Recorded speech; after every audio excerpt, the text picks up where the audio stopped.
అలాగే ఉండండి వీడియో అలా చెప్పండి.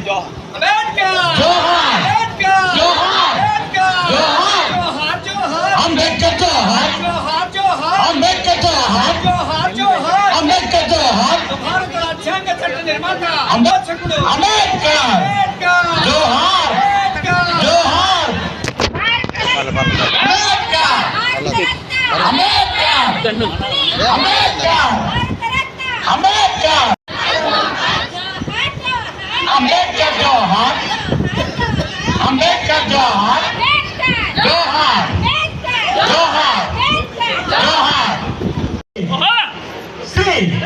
గట్ల కుటుంబరావు గారిని ఈ యొక్క కార్యక్రమానికి సభాధ్యక్షత వహించవలసిందిగా కోరుచు వారికి ఈ మైక్ అందించడం జరుగుతుంది.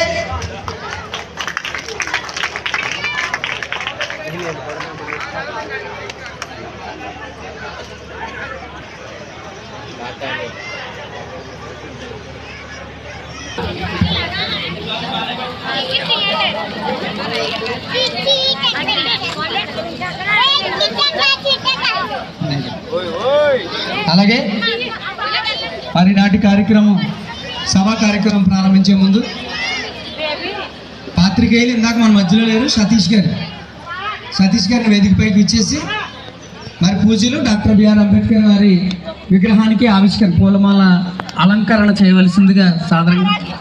అలాగే బ్రదర్ రమణ్ గారు, మన సాంబశివరావు గారు ఈనాడు వీళ్ళ రిపోర్టర్ గారు, అలాగే తమ్ముడు ఆనంద్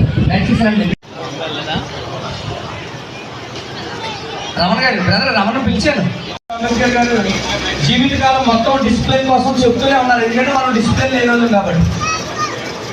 చెప్పారు అంబేద్కర్ గారు 135వ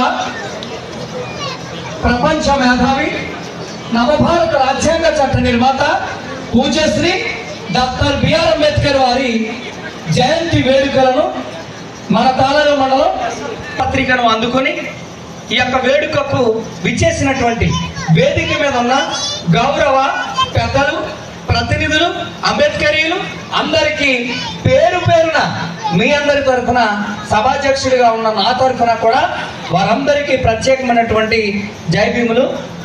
ఆహ్వాన పత్రికను అందుకుని వచ్చినందుకు ధన్యవాదములు కూడా తెలియజేస్తూ ఉన్నాం. మనం ప్రారంభించుకుంటాం కాబట్టి సభలో ఉన్నటువంటి పైన ఉన్నటువంటి అతిథులు, కింద ఉన్నటువంటి మీరందరూ కూడా ఒక్కసారి లేచి మరి మహనీయుడి భగవతో అర్హతో సమ్మా సంబుద్దస్స నమో తస్స భగవతో అర్హతో సమ్మా సంబుద్దస్స నమో తస్స భగవతో అర్హతో దశ. అందుకొనుము వందనములు అంబేద్కరా, అఖిల భారత జనుల హృదయ వందనములివిగో. అందుకొనుము వందనములు అంబేద్కరా, అఖిల భరత జనుల హృదయ వందనములివిగో. నవ సమాజ నిర్మాత సమ సమాజ సంవిధాత, నవ సమాజ నిర్మాత సమ సమాజ సంవిధాత, నవయుగ వైతాళికుడా నమో నమో నవ బౌద్ధుడా, నవయుగ వైతాళికుడా శాంతిని చూపిన సకల ధర్మ స్వరూపుడా. అందుకొనుము వందనములు అంబేద్కరా, అఖిల భరత జనుల హృదయ వందనములివిగో.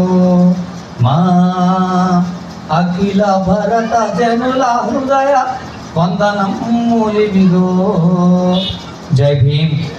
దయచేసి అందరూ మరి కూర్చోవలసిందిగా, మీ స్థానాలలో మీరు కూర్చోవలసిందిగా.